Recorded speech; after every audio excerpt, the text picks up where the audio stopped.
We're back. Trending in the AM, overreaction Monday. The Sixers took care of business in game one. I don't really care. And you're going to find out why I don't care. The Phillies split the Cincinnati series. They looked great in a few of the games and looked god-awful in some of the others. We're going to talk about that. We're going to talk the Nola problem that we might have. Trending in the AM, right here on Philadelphia Sports Network. It starts in 30 seconds.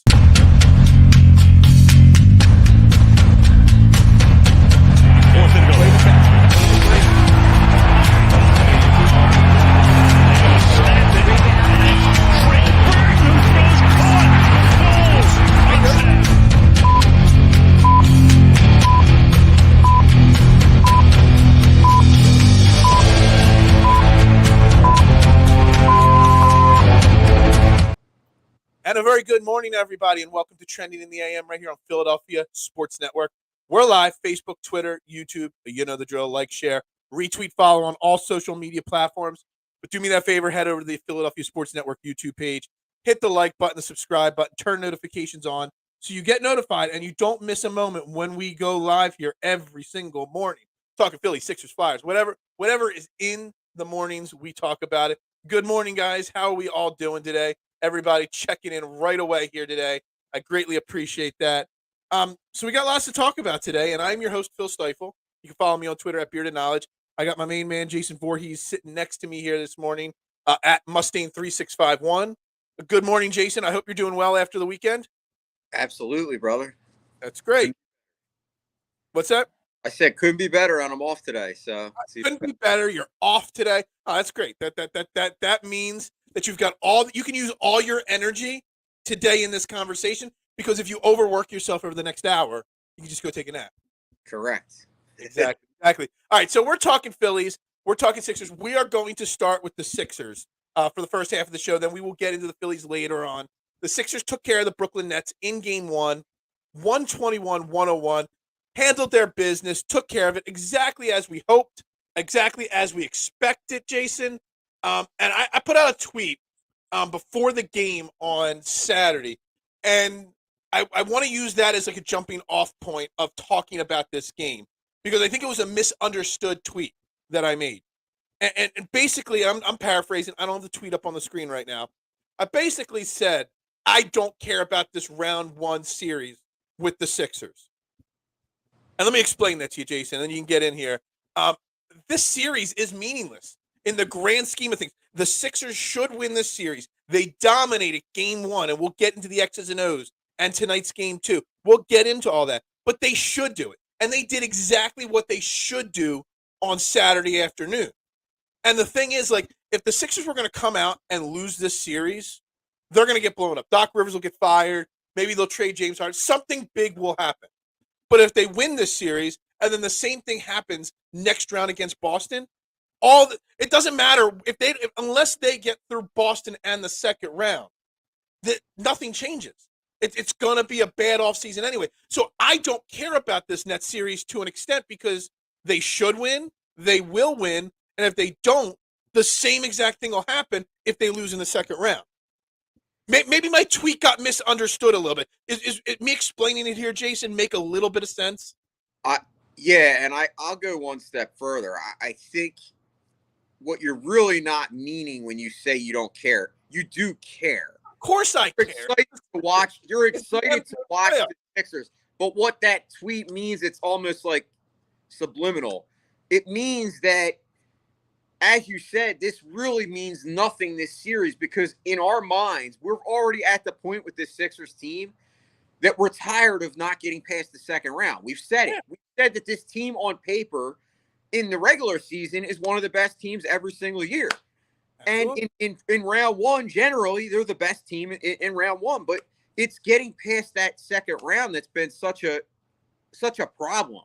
Mm-hmm. So I think what you mean is that not necessarily you don't care, and that you're not watching, you're not excited. You're a fan. Of course. You're an analyst, and you kind of do both.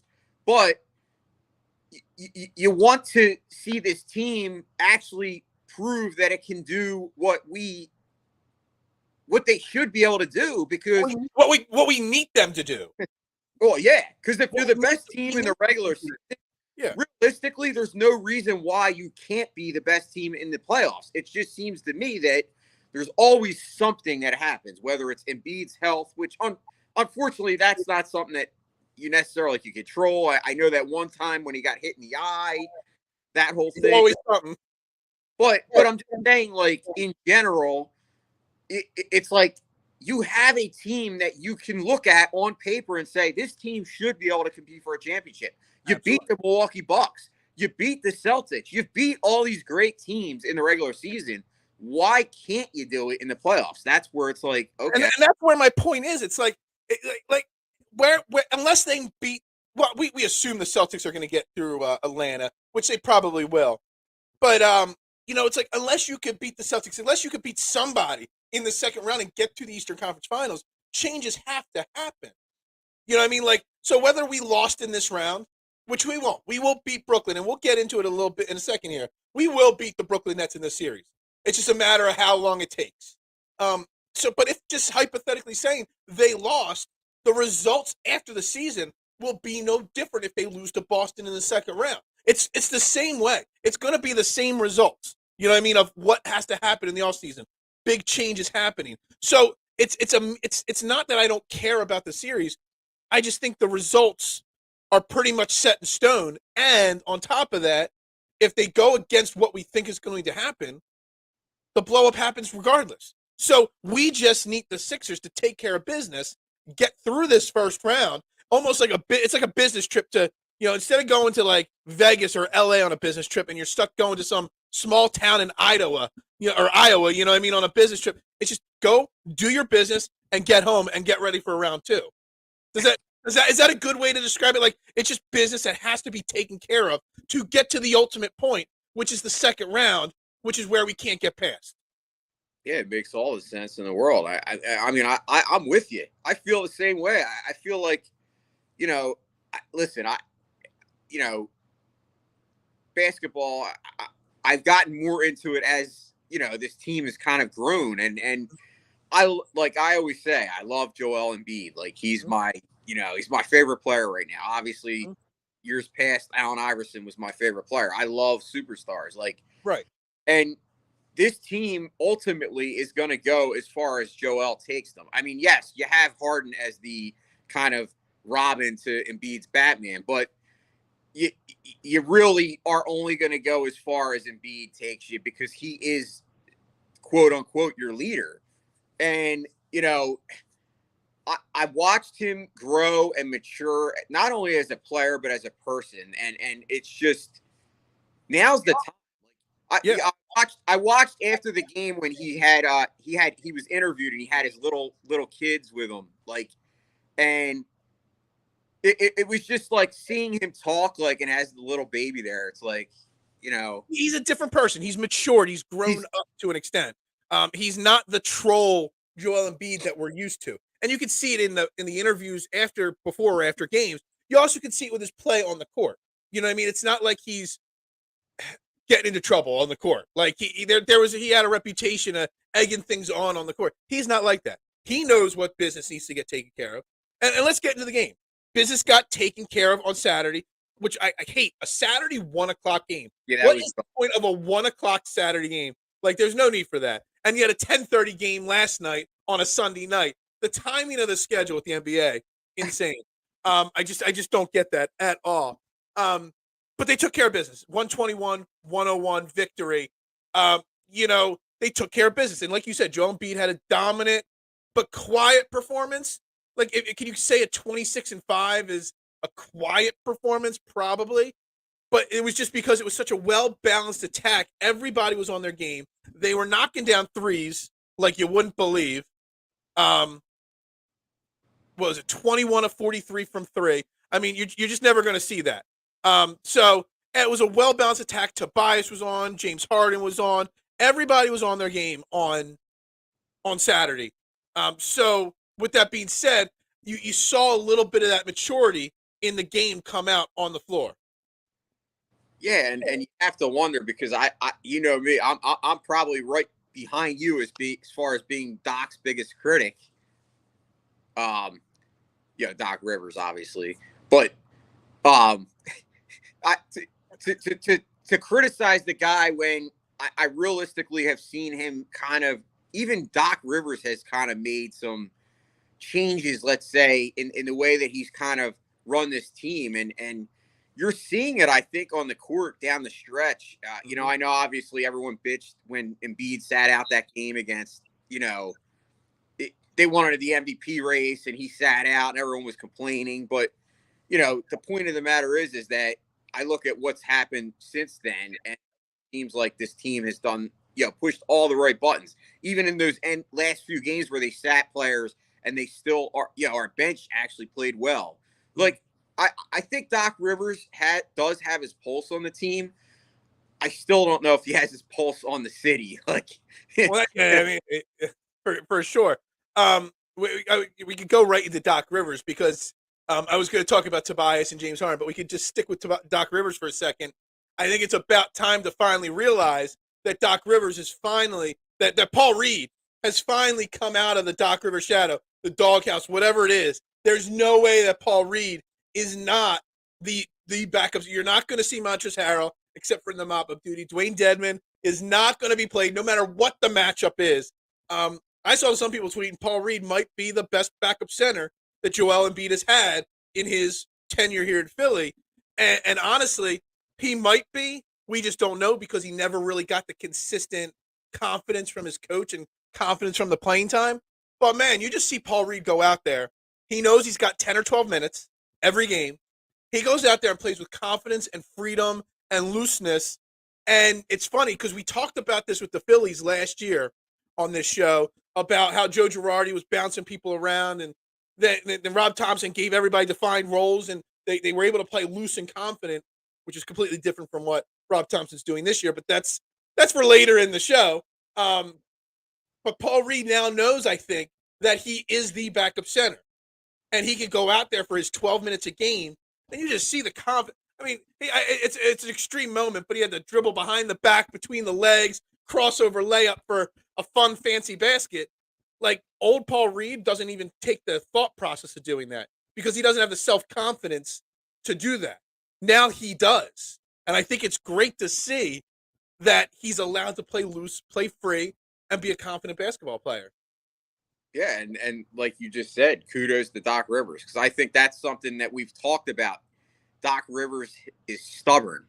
Yeah. His stubbornness to not allow that. So to see that, to me, it's like almost saying, yes, Doc Rivers is even growing. Like, as much as we can't stand him sometimes, or we bitch about him and complain, he's shown an ability to kind of let this team kind of get to where it is, and guys are kind of having defined roles. I mean, Tobias Harris, how many times do people like bash that guy? And it's like, I look at, like I said, that was my first thoughts when I talked to you before the show. It was the most complete game that, at least that I didn't watch the whole game, but parts that I watched, it was the most complete game.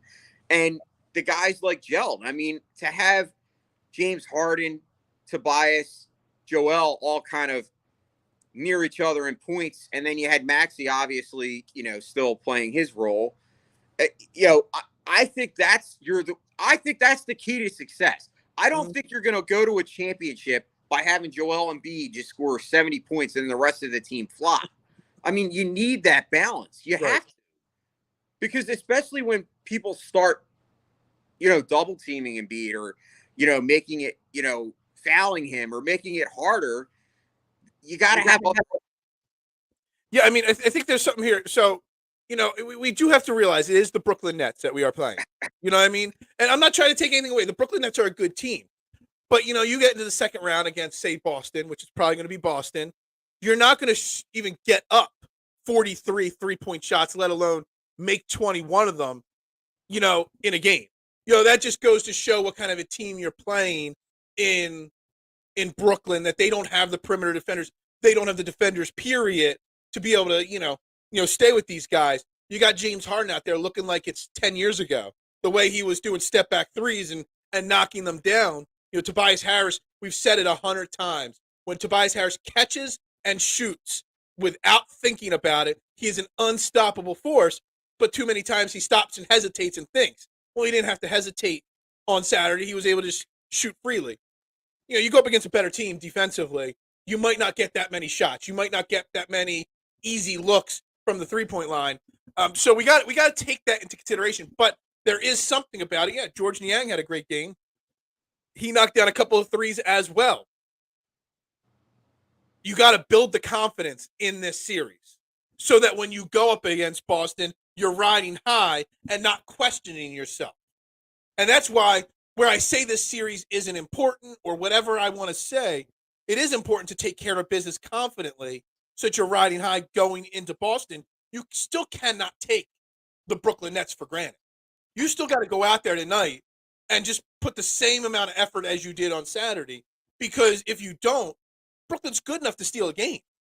And I mean, Mikal Bridges, whether you like him or not, whether you cry that he's not a Sixer or not, he's their star, and he still put up 30. He still shot 12 of 18, something like that, on Saturday. So, you still got to go out there and take care of business against this team so that you have the confidence at a high level on the next round of the playoffs. Yeah, you should never take it lightly, especially come playoff time, because we've seen how that can go in any sport. When you kind of take for granted the opponent on the other side, all of a sudden, you're down, 1-1. Now, all of a sudden, like you said, then Brooklyn's starting to believe in themselves. I mean, it works both ways. Confidence works both ways. I mean, I talked about it on Thursday, Jason, last week with Scotty, that they're playing with house money, Brooklyn.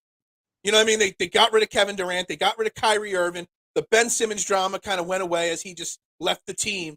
They basically have Mikal Bridges and a bunch of role players. Mikal Bridges was a role player in Phoenix before he got traded there. You saw the potential in him, but he was behind, multiple Booker and Paul and Ayton, so he wasn't the lead guy there. So everybody just assumed Brooklyn would fall off a cliff after all these trades. Not only did they tread water, they held their own and didn't lose their 6th seed in the East. So they are a good team that's playing loose, free. I mean, literally everybody in the NBA, even Brooklyn fans, have them losing this series. So there is nothing to lose. And teams with nothing to lose can be dangerous teams if you don't take care of business. Absolutely.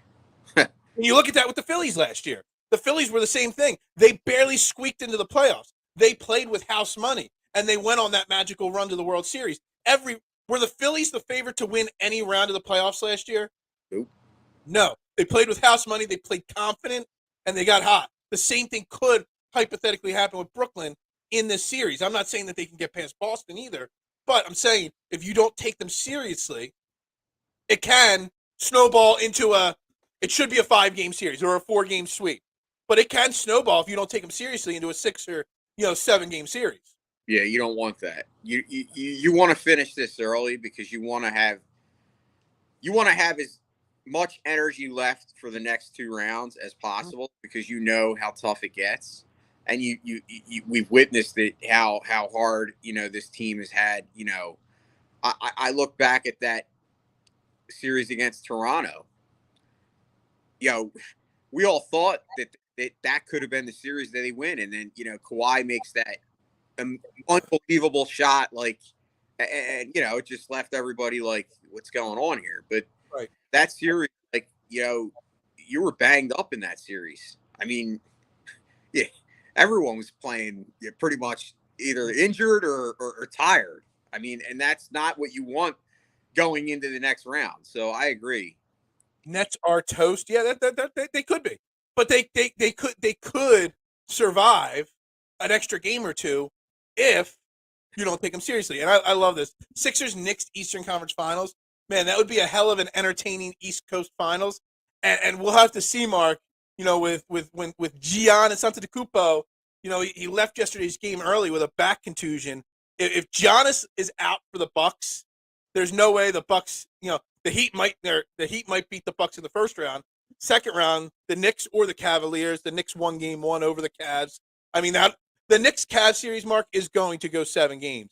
And whoever wins that series, if Giannis misses a long amount of time, they could beat the Bucks for sure. Because just as much as Joel Embiid, the Sixers have a lot of talent. James Harden, Tyrese Maxey. You take Joel Embiid out of there, the other team's the favorite. The same thing is with the Bucks. You still got Chris Middleton. You still got Drew Holiday.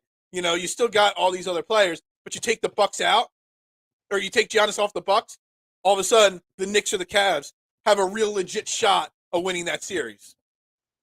Who would Back's your problems with smaller people. I'm smaller than the NBA players. I'm a big average person. Back problems are a problem for sure. They're like one of the scariest injuries in sports because, I'm a big golf guy, Mark, and golfers with back issues. You never know in a golf tournament when their backs are going to flare up and when they're not. You pick a golfer and then they tweak their back warming up and then they're done. So, they are an absolutely irregular team without you. The Sixers could push the Bucks in a 7-game series, but they would win the series against the Bucks easily without Giannis. Sorry, go ahead, Jason.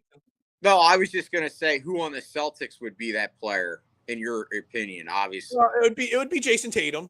Jason Tatum. I mean, they still got Jaylen Brown, but Tatum to me is still where the team runs through.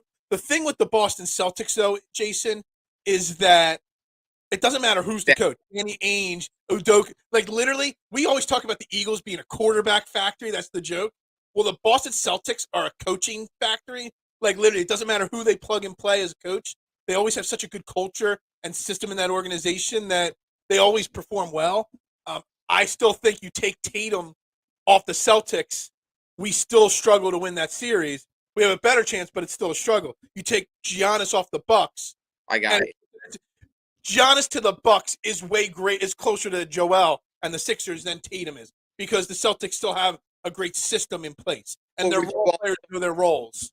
Would you also kind of say that shows that they have more depth and they're more balanced as a team? They're more balanced as a team because their role players know their roles. Their coach has a system to make up the difference. So yeah, I mean, they're not like the Sixers, or like the Bucks, or like some certain teams that have like the big stars and then they have nobody else. Mm-hmm. Yeah, I mean, it's funny because it's not like the Bucks or the Sixers don't have other stars.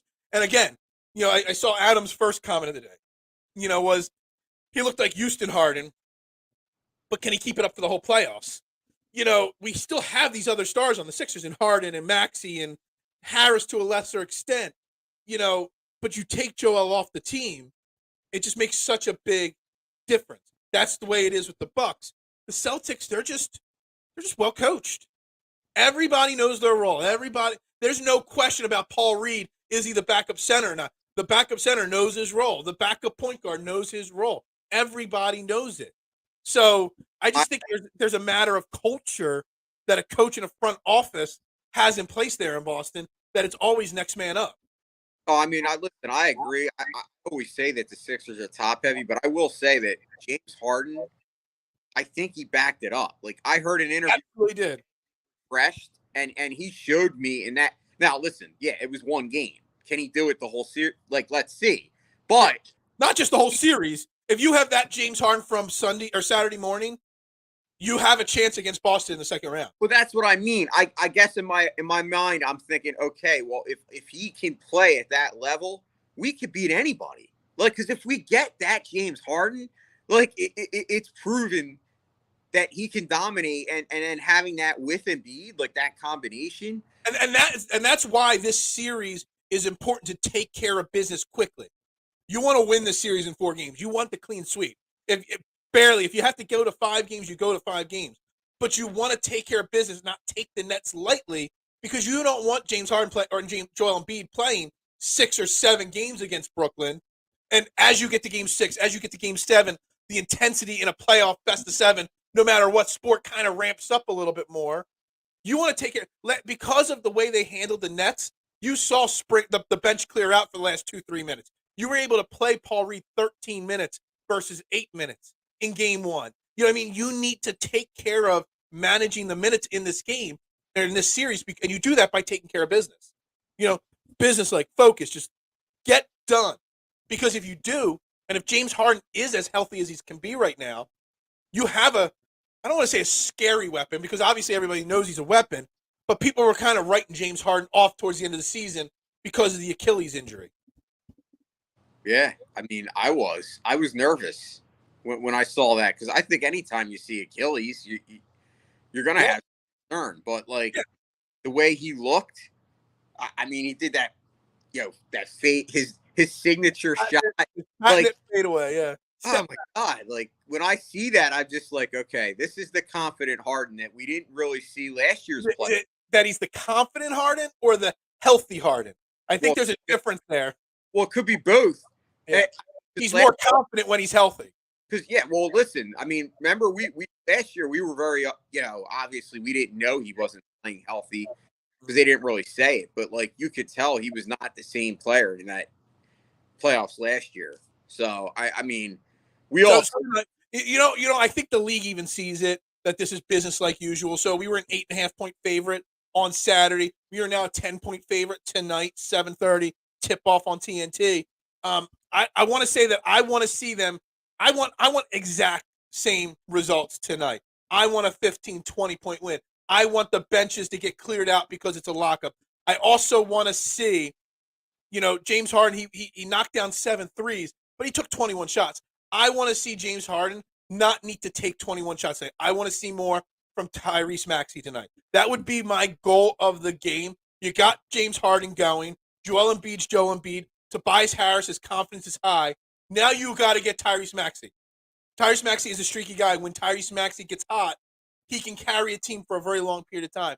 I want to see Tyrese Maxey get his shots off with confidence tonight, and I want to see Tyrese Maxey be that guy that leads the scoring run for the Sixers team outside of the Joel Embiid, obvious 25 to 35 points he gets a game. Okay, I like it. I think it's a bold take, but I think it's a bold take. I think it's an important take. There's nothing bold about saying Tyrese Maxey can score 20-some points. But, I mean, you think about it. You look at the shot distribution. He had 8 shots on Saturday. Harris had 14. Embiid only took 15. Harden had 21. Niang had 5. DeAnthony Melton had 9 shots. So he wasn't even 4th on the team in shots. He was 5th on the team in shots. I want to just see Tyrese Maxey get himself going so that, again, this series is about taking care of business and getting to Boston healthy and confident. You've got Harden's confidence back. You've got Harris about to get there. I would almost love to see Harris and Maxey be the dominant focal point of the offense tonight. Get them rolling, continuing to roll, so that way when we get to Boston, everybody is clicking. And on a side note, everybody talked about, wait till the playoffs. That's when we're going to see the real PJ Tucker. Well, and I said that was stupid and dumb. When we got to the playoffs, and literally in game 1, he flipped the switch up, and all of a sudden, playoff PJ, we'll call him playoff PJ. Playoff PJ flipped the switch and was a very dominating, physical presence on defense for this team.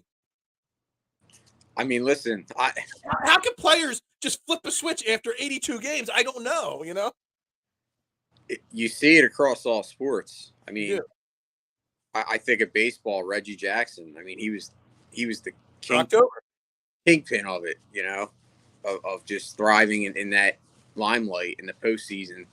But obviously, I agree with your points. I think Maxey does need to get his confidence because you're going to need that down the stretch. You're going to need that when you play the Celtics. You're going to need that when you play better teams. And that's ultimately what I think this first round is. It's almost like, okay, let's get everybody going so that by round 2 we're fresh. I don't want to call it like I almost said it and I caught myself. So I almost was going to say it's almost like a preseason rehearsal. I mean, yeah, it's almost like preseason. It's not like preseason. It's more like I said earlier, an extension of the regular season because the games do mean something, but they should be easy wins. So it's more important than a preseason, but it's more of a regular season affair. You just want guys healthy and confident for that next round. It's the dress rehearsal for round 2. Dress rehearsal is a great phrase to use. It is the dress rehearsal for the next round. And I think I think game 1 was a perfect stepping stone of this series. All we're talking about this series is getting ready for Boston. And again, I feel bad saying that because I feel like we're just kicking Atlanta Hawks to the curb. They beat Miami in the play-in series to get the 7th seed. No one saw that happening. But Atlanta got smoked by Boston, in game 1. So, Boston's going to win that series in 4 or 5 games. So they are going to be rested and healthy. We need to be able to do the same thing. We barely stand a chance against Boston. If they play 4 or 5 games only and we have to drag this out to 6 or 7 games, we stand no chance if we're exhausted and tired and beat up from the first round. Like, literally, we stand 0 chance. So we need to take care of business. It starts tonight. Well, it continues tonight. I truly, firmly believe what I saw on Saturday. I always hashtag Sixers in 5. It's fun. It's a joke. What I saw Saturday. I can easily see the Sixers taking care of business handily tonight. Another 15, 20-point win. I'll just say now, I think the score is going to be almost exactly the same. We'll just say 120 to 100 to make it a little different. I could see them sweeping this Nets series. I really can after what I saw on Saturday. I like it. I would love to see a sweep. What's up, Mitch? How you doing today, my man? When was the last time the Sixers had a sweep in the playoffs? Oh, God, I don't know. That'd be a good. Yeah, I don't know. Statistician, are you still there? When was the last time? You look it up for me if you're still watching. So with that being said, we're confident we'll get back to Sixers. We'll recap the game tomorrow. Also tomorrow, stay tuned. We got Brendan Deeg from The Score. He's going to be joining us tomorrow to talk a little Eagles draft, Eagles free agency, Eagles trade rumors. So we'll get back into a little bit of Eagles talk tomorrow. But I want to spend the second half of the show talking about the Phillies. And to do that, we're going to reset real quick here. I'm going to change my banner at the bottom to a little Fighting Phillies red, okay? And, again, you're watching Trending in the AM right here on Philadelphia Sports Network. Make sure you like, you subscribe to the video, you follow along, you drop your comments. The Phillies split the series against the Cincinnati Reds, Thursday, Friday, 4-game series, 2-2. They got crushed on Saturday. Like the Thursday and Friday game, yeah, they split those 2 games. But the real stories come out of the Saturday and Sunday games where they got crushed on Saturday, like just another. We're 12 games in, and we've already had multiple position players have had a pitch this season. That's pathetic. And then they come out yesterday and just completely crush the Reds. Their bats were as alive as can be. Overreaction Monday is today. I'm ready to overreact and say that I already overreacted with this Phillies team. Okay? And listen, their Phillies have issues, but the bats are there. So I'm not going to criticize Rob Thompson. What I'm going to say is if Rob Thompson can settle down and keep a consistent lineup and get these guys to continue hitting when Bryce Harper comes back, the offense will be fine.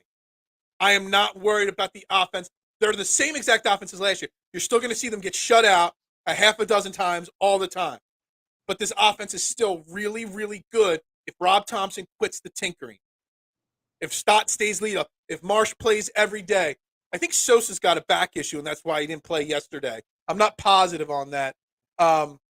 We got a comment incoming here. It'll pop up on my screen in 1 second here. Statistician figured it out for us, like I asked. 90-91, the Sixers swept the Bucks 3-0 back when they were 5-game first-round series, best of 5. So that's 10, 20. That's 33 years there, Jason, since the last sweep in a first round or any playoff round. But anyway, the Phillies, Jason, have only one real issue in my mind, and that's pitching. Their offense will be fine. It'll be inconsistent. It'll be similar to last year, but their pitching is a serious concern. Matt Strahm got crushed on Saturday. Why? Because he's not a starting pitcher. He's already given you multiple strong outings. You cannot expect Matt Strahm to be the ace of this team. Aaron Nola yesterday had a 9-run first-inning lead. Yeah, he gave up 3 runs, but he was not as dominant as people think the box score looks. Zach Wheeler's still not pitching overly effective. You need Ranger Suarez back. You need another starting pitcher. Taijuan Walker's still walking way too many batters. The Phillies have a serious issue with their pitching staff. So his team will be fine, but only if Dave Dombrowski figures out a way to fix this starting rotation, because if you can't fix the starting rotation, you're going to have a massive bullpen issue really soon from burning these guys out. Wow. You've done a 360. Yeah. Look. I'm not trying to not overreact. I'm trying to realize that Rob Thompson was overthinking himself. Rob Thompson, I'm not a big Rob Thompson guy. I'm still not a big Rob Thompson guy because he overthinks it too much. He thinks about the computer and what the computer says too much. But this team, despite him, can still be good offensively. It's the pitching that seriously concerns me. Because if you have bad pitching, it doesn't matter how much he tinkers with the lineup. If you've got bad pitching, the lineup doesn't matter. I'm not going to lie. I actually disagree with you to a certain extent. Okay. When you say that the offense is just like last year, because I'm going to tell you, in my opinion, minus obviously Reese Hoskins not having him in the lineup, my eye test shows me that this offense is actually way better because A, they're making more contact. B, you got Bryson Stott, who last year hit, I believe, 190 in the regular season. It was over 200 by the end of the season. He is a totally changed player. Like, I'm not saying that I ever didn't think that Bryson Stott couldn't become something, but what I am saying is that I think he's further along than I thought he would be at this point. Like, the guy is just nailing the baseball. He's locked in. Yep. Brandon Marsh, who everyone consistently, like yourself, said, why is this guy not getting the opportunity? He's not going to get better against left-handers if you don't let him do it. Well, all of a sudden you start doing it and you're seeing him thrive. So I think the offense is actually better. And once you get Bryce Harper back, I think this offense has the potential to realistically carry the team. But I agree with you. Pitching is a 911. Aaron Nola. It's not. Is there a worse number than 911? Because I think you kind of need, like, is there a number above, like, bigger emergency than 911? Because I think the pitching is a serious. It's not like you need one pitcher. You need multiple pitchers right now. Or I can't stand trolls on Twitter, like Phillies trolls.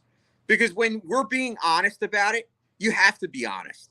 If you look at this team, anybody that right now says Aaron Nola is right is not watching the same strategy you are. I put that out there on Twitter yesterday that Aaron Nola had a subpar performance. And everyone's like, oh, yeah, he gave up only 2 earned runs and he went 6 innings. Or what. I'm like, that's just looking at a box score. Like, if you actually watched yesterday's game, Aaron Nola had awful movement on his pitching, no velocity on his fastball. He walked 3 batters, which is not Aaron Nola-like. His command, he literally gave up 3 runs, which when you have a 9-run lead to start the game, it's okay to pitch to contact. But man, he had nothing. And it's almost like he looked tired out there. You know what I mean? Like you're in your 3rd start of the season, or 4th start. You shouldn't be tired yet. Here's where I get annoyed with the trolls that, like, you'll sit there and you'll make comments on Twitter and it's like they come in your mentions and it's like, oh, well, Aaron Nola and Wheeler, they're tired for a reason because they pitched to so many innings. Okay, well, there's other pitchers in the league that have done that are pitching as the aces. So I don't buy that anymore. Maybe in game 1 or 2, having a little bit of a hangover. We're into game 4 now. You're in start 4. You should be able to get past that issue. And I'm not saying you should be perfect, but Aaron Nola looks lost. He really does. He does. You know what he looked like to me? I don't know if you remember. I mean, obviously you remember, but I don't know how much you remember. Do you remember how bad Cole Hamels was in 2009 after carrying this team in the 08 to the playoffs in 08 and then through the 08 playoffs? Now I know we won in 08, but he looks Cole Hamels. I think I don't know off the top of my head. He had like a 4.80 ERA the year after the World Series. He did well that year as we went and got Cliff Lee, who carried. Yeah, exactly. He looked awful at first, Cole Hamels, that year because he didn't recover well from that long run. But that's still no excuse because, like you said, other teams, the Phillies aren't the only team that played late into the season. So I think it's a combination of the hangover of last year and also the contract situation. But it's not just Cole Hamels. Zach Wheeler is not pitching well on a regular basis. Taijuan Walker, I don't know if he's a pitcher that walks a lot of batters regularly, but man, he's walking every other batter at this point, it feels like. And you still got Matt Strahm out there. You still got Bailey Falter got roughed up a little bit this weekend. When you're disappointed that Falter and Strahm struggle because they're your 2 best pitchers at the moment, it's not just all on Aaron Nola. It's the entire pitching staff. Here's my other problem, Phil. And I know this goes to, I've talked about this a lot, and you and I have had discussions about it. We talked about it when Andrew Painter was possibly going to be in the rotation and how, these young guys, they got to be careful. But yet I look around the league and I see teams like Tampa Bay, who brings up a 20-year-old Taj Bradley, he's like one of the top prospects, whatever. On the side note, Zach Eflin is already hurt for Tampa. Just so you know. He's already on their injured list, so you know. But my point, Zach Eflin supporters out there. I agree, but my point that I'm trying to bring up is that teams like that, they just keep bringing young arms up and they just let them pitch. And that's what's frustrating with the Phillies. Like, if your rotation is this to the point where you're struggling, and I like Matt Strom. He's been better than advertised. I'm glad we've had him. Absolutely. But not a long-term answer. If I'm the Phillies, okay, if Micah Bell is such a great prospect, bring him up. Yeah. Like, this is where I go. Yeah. You stop with the nonsense. Other teams do it, and they're okay. But yet it's always like an issue. Like, why can't we bring this guy up? But yet, then when you say, well, we need a starter, so we're going to trade that guy. Oh, no. You can't trade him. Well, what are you waiting for 3 years from now? No. Like, Ranger Suarez is scheduled to throw to live hitters tomorrow, like a batting practice. I think I even heard on the broadcast that he's going to throw to Bryce Harper, so that they're both very close. So Ranger, you might be able to see Ranger back within 2 weeks or less. Well, your other question here, Adam, who should we get? You're not going to make a trade for a starting rotation just yet. No team is trading anybody at this point for a first baseman. You know, it's too soon in the season. Nobody makes trade unless you go and overpay for a player. So that your help is going to come by getting Ranger Suarez back and maybe calling up Abel or calling up somebody else, you know, if that's the case. And then there's this comment from, you know, they're feast or famine. And that's the problem. And that was kind of going back to what I talked about before, that the offense is still the feast or famine. The problem is the pitching staff is just famine right now. You got the feast or famine offense, but you got the famine pitching staff. And let me tell you something. You're already starting to see it with the bullpen, Jason, that somebody like Andrew Bellotti, he's literally been used. He's starting to slip off a little bit. Connor Brogdon, who we had high hopes from, has been used so much he's starting to slip off a little bit already. Craig Kimbrell, he's getting used every other day. Sir Anthony's still not recovered, just like Cole Hamels from last offseason. You can almost call Sir Anthony the Brad Lidge of this team. Brad Lidge was lights out in 2008, struggled in 2009. I don't know how we got to the World Series in 2009. There was so many people that fell off a cliff after 08, and we were still able. That's how good this team was. And that's almost a reason. I just thought of that as we were saying it. Almost a reason to have faith in this team. Because from 08 to 09, there were a lot of people that dropped off, but the offense was still elite enough that you were able to tread water, bring in Cliff Lee eventually, make some slight adjustments at the trade deadline, and get back to the World Series. I mean, you also got to, Bill, you went out and you signed Trey Turner, and there was all these high hopes, and he hit 5 home runs in the World Baseball Classic. He hasn't hit a home run. They said this is the first time since 2019, or the longest that he's went since 2019 with a home run, without a home run. You know that that's going to come. Like, so I'm not worried about Trey Turner, but yet he's still providing you the contact offense. He's getting on base. He's stealing bases. I think once he starts get going and Bryce gets back, you're going to see another level with this offense. Like, and also, you're going to see a much more balanced lineup. I know everyone where the people bat in the lineup change dramatically once you throw. Yeah. I want to bring up this because we kind of rushed over it, and I didn't really get to say it. I love this comment from Kyle. Is Stott taking a Hurts-like jump this year? And that's an extreme. Like that, the Jalen Hurts jump was massive. Now, Bryson Stott didn't have, like, Jalen Hurts is the quarterback of an NFL football team.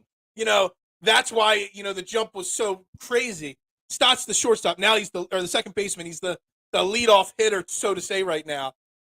But his question made me think there for a few seconds, Jason. Bryson Stott and Brandon Marsh are both taking big leaps right now. Here's my, and I don't even know my answer yet, so I'm going to let you answer first. Who is more important to take the leap, Bryson Stott or Brandon Marsh? But also, part two of the question, who is more likely to continue this upward trend? Whose jump is real and whose jump isn't real, and whose jump being real is more important? I think Bryson Stott's jump is real, but it was expected. He was drafted as a first-round pick. Brandon Marsh was a first-round pick. He was a high, and he was highly regarded in the Angels system, but they didn't have room for him. They had Mike Trout. They had Ohtani. They had outfielders. Like, they had to kind of trade him. we actually lucked out, I think, because we needed a center fielder.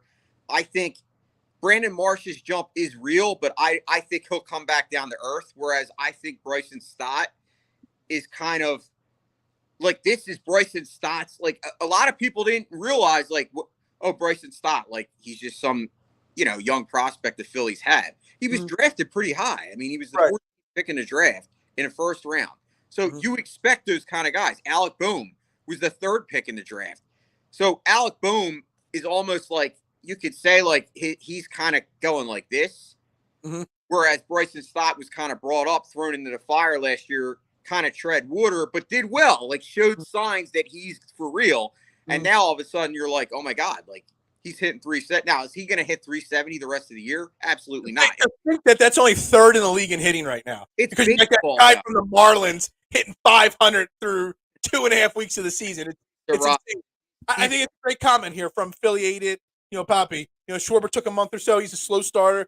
Once you add that with the daycare guys, and the thing is, like, the young guys, Stott, Marsh, Boehm, they're playing confident and loosely, but I don't even think they realize there's so much pressure on them because the vets like Schwarber and Turner and Casty haven't even gotten fully going yet.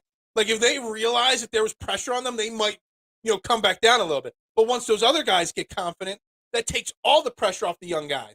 And maybe you see them even thrive more. I want to answer it. I think it's more important for Marsh almost to be the real deal. There's something about Brandon Marsh. There's a certain swag. Like, Stott's a confident kid, but there's some kind of swagger that I see personality-wise, confidence-wise from Brandon Marsh that I love. Something that a team needs. Almost like the totally different, but kind of the same. Like Shane Victorino.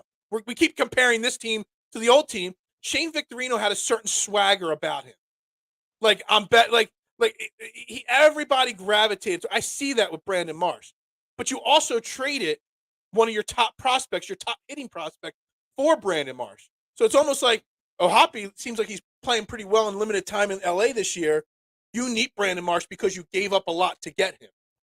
You know what I mean? So you need that success from Brandon Marsh to validate the trade that you made. I understand that theory, but I can also go the argument that you need Bryson Stott to do well because you need your first-round picks to start doing well, since you had Moniak, Hazley, who failed, all these guys that failed. All of a sudden now, if you see Alec Boehm's success, Bryson Stott's success, that gives me as a fan hope for the future that maybe they actually finally got it right and they're starting to, and then we hear about Andrew Painter. I mean, Andrew Painter is the number 1 pitching with all the guys that have gotten called up. He's the number 1 prospect in baseball at this point because all these guys have got put up. So, I mean, to have that all these problems there, Jason, it all is meaningless. Bryson Stott, even if he hits 370 for the entire year, if your pitching staff cannot get fixed, it doesn't. If Aaron Nola can't get to now, I did say before the season, my preseason show prediction, I said it was going to be between 3.9 and 4.1 ERA for Aaron Nola. Something just told me that he was going to have a drop-off from last year.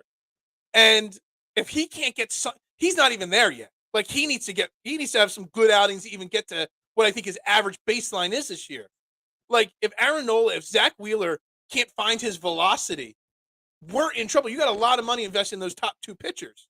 You can't run the season expecting Strahm, expecting Ranger Suarez, expecting Bailey Falter to carry this rotation. Taijuan Walker, he was expected to be the 3rd guy. If Aaron Nola and Zach Wheeler can't do it, well, he's your next best guy. It's a problem, in my opinion. And it really amplifies the need for the hitters to keep hitting and the ones that aren't hitting to pick it up really fast. Well, it amplifies that need, but it also makes me understand why the Phillies have been so hesitant to bring up these young guys, because I think they're at the point where I think they themselves know that these guys are their future. I mean, why do you think they didn't sign Aaron Nola yet? I think in their mind, they weren't going to give Aaron Nola what he wanted because they know that he has these kind of things where he does have a drop back season. I'm not saying he's not going to get it turned around and get fixed, but my point is they know his MO. Are they going to go out and commit to that kind of money when they have a kid like Andrew Painter who could be the next McClanahan? I mean, Tampa Bay brought up McClanahan last year. He's on a track to win a Cy Young this year. He's only 22. It's not that young pitchers can't be good. They are. That's why these guys get drafted so high.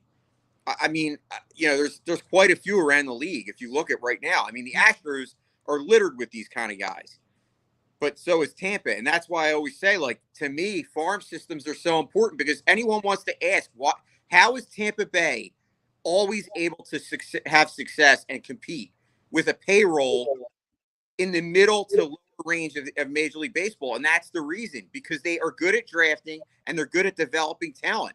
And until the Phillies can get to that point, you can buy as many players as you want. We've seen it with the Yankees. How many years do the Yankees have these high payrolls and don't even make the playoffs? Right. It is something that you have to think about, and you have to say, we need these young guys to do well. That's why I said it's important for Bryson Stott. But I agree with you. It's important for both right now because you need everybody to start doing well. We did talk basketball Saturday, pro football. It's the first half of the show.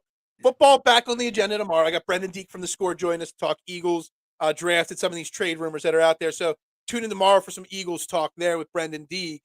Look, I'm looking at Aaron Nola's numbers right now. I got his career stats up here on a side screen. And you see it every time he has a great year, like his Cy Young run in 18, he had a drop-off the next year. His rookie campaign, drop-off the next year. In 2020, the shortened season, had a really good year, drop-off the next year. But the thing that's concerning to me is so far through 4 starts, it's not just the runs that he's given up.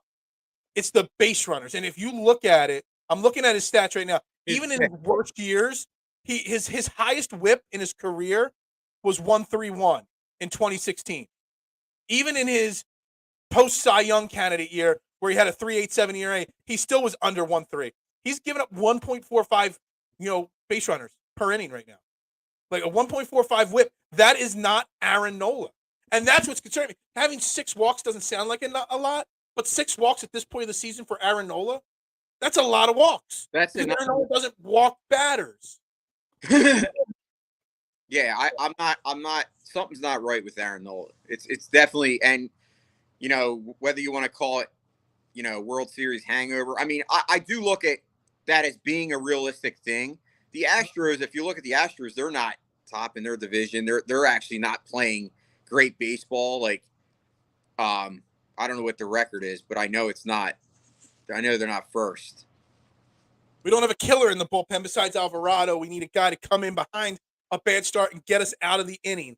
I agree. I mean, Dominguez is not who he was last year. Kimbrel is an okay pitcher, but he's not Craig Kimbrel 15 years ago. Soto sometimes is. Even Alvarado. And this is the Philly Rob Thompson thing.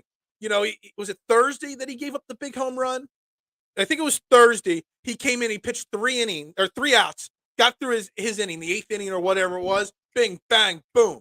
And then Rob, I hate it. I talked about it all last year. You put a guy like him in, you don't bring him back out the next inning. First batter of the next inning, Alvarado gives him a home run, which ties the game, sends it to extra innings, and we lose the game to the Reds there. Alvarado's your best pitcher, and you messed with him. You could have hurt his confidence in that situation. But he's the only one pitching with utmost confidence in his stuff right now in that bullpen. Yeah, I think it could be a closer.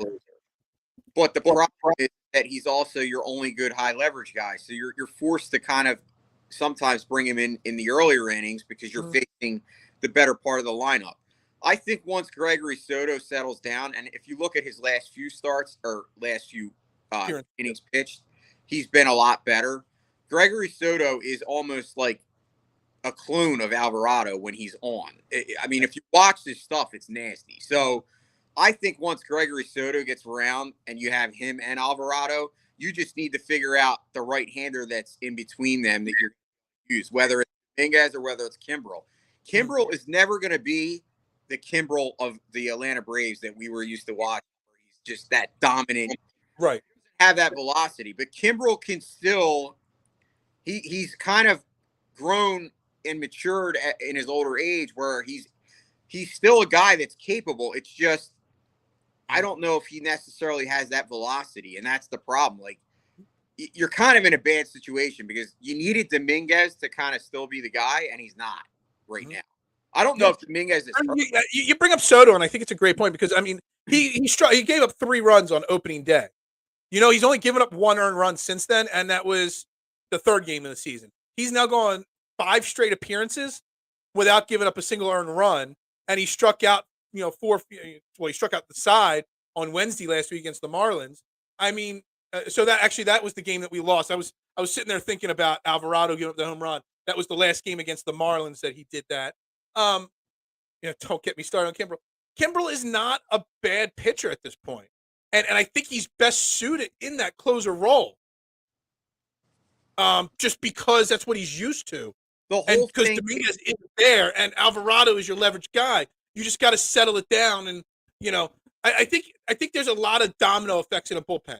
When it's going well, everybody starts pitching well. When it's going bad, everybody starts to fall off the cliff a little bit. You just kind of need everybody to get confident a little bit. You never know in a specific game where that high leverage situation is going to come.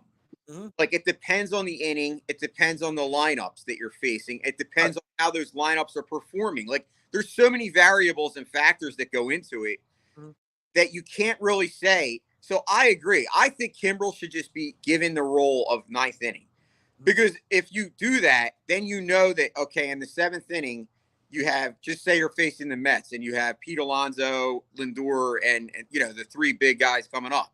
Mm-hmm. You throw Alvarado in there to get those 3 guys out in the 7th. Then your hope is that in the 8th, you bring in Gregory Soto or Dominguez, and they're able to get through that 8th inning with 3 outs. And then the 9th, you're pitching against the bottom of the lineup. But the problem is that the Phillies, what happens is they bring in Alvarado. He shuts the door in the 7th. They bring in the guy in the 8th, and they give up a run or 2 runs, and now it's not even a closing situation. That's the problem. But it's also the usage of these guys. I just looked it up. Andrew Bellotti, what are we, how many games in the season? 16 games? Yeah. He already pitched in 9 games. That's a lot of games. That means he's on pace to pitch in like 86, 88 games. And he was locked down solid for 6 games straight. He's given up 5 runs, and it's 2 of his last 3 outings out of that pen. Because you got a guy that's pitched almost every single day. But the bullpen confidence, everything we're talking about, this bullpen, it all starts with the starting pitching.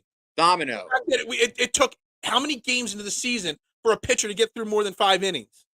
A long time. I think it was like 10 games in before he had somebody go past the 5th inning.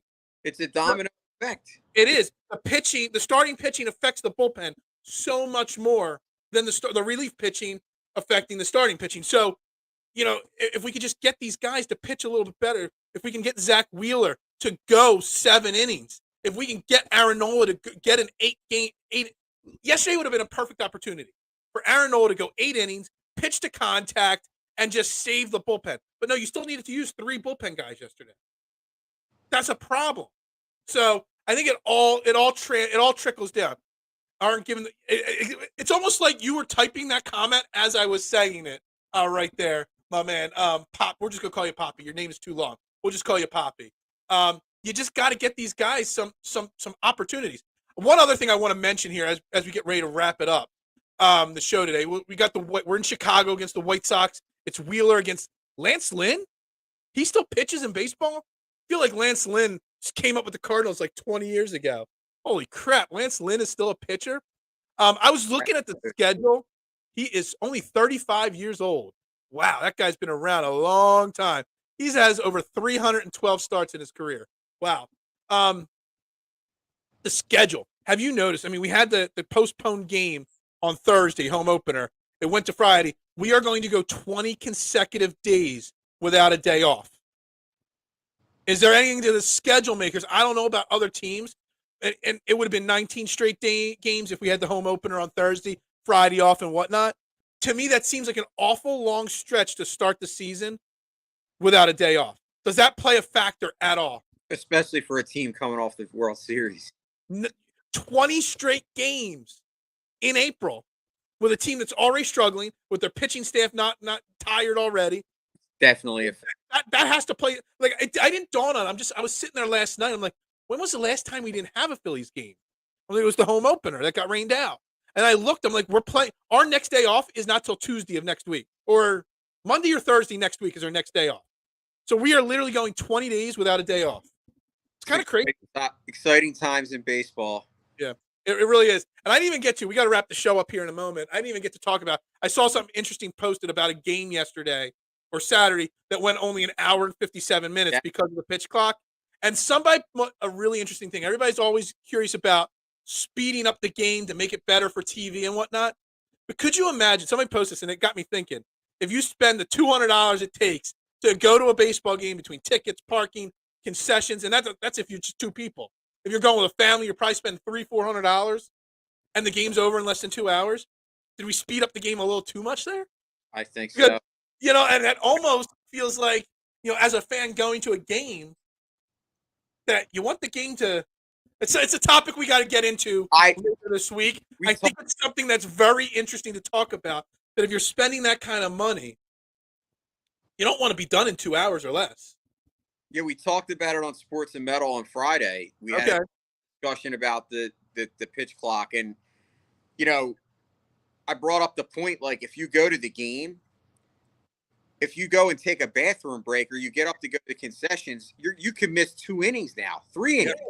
Like, you go to that new Charlie Emanuel cheesesteak place at Citizen Bank Park. The line's an hour long. You missed half the game. I think it's a great discussion, Phil, because I think it's something that maybe I don't think they said they're locked into this. I think they did it. They wanted to see how it goes. I think they might start seeing, because you're going to lose money. They're going to lose money in the concession. The whole thing with the beer thing, Matt Strom came under some fire for making a statement about the beer sales and stuff like that. Teams are extending when you can buy beer till now because they're the concessions already realized through 2 weeks that they're losing money. Yep. So it's very interesting. Hey, Adam, thanks for tuning in. Everybody, thanks for tuning in. Again, make sure you like and you subscribe to the channel. Turn notifications on. If you were new to the show today, we go live every single Monday through Friday, 8:30 a.m. right here on the Philadelphia Sports Network. For Jason Voorhees, I am Phil Stifel. Make sure you tune in tomorrow. Again, Brendan Deeg from The Score coming on tomorrow to talk Eagles draft. We'll recap tonight's Sixers game. I'm sure we'll talk a little Phillies. Everybody have a great day, a great Monday. Again, for Philadelphia Sports Network, I am Phil Stifel. We'll see you tomorrow morning.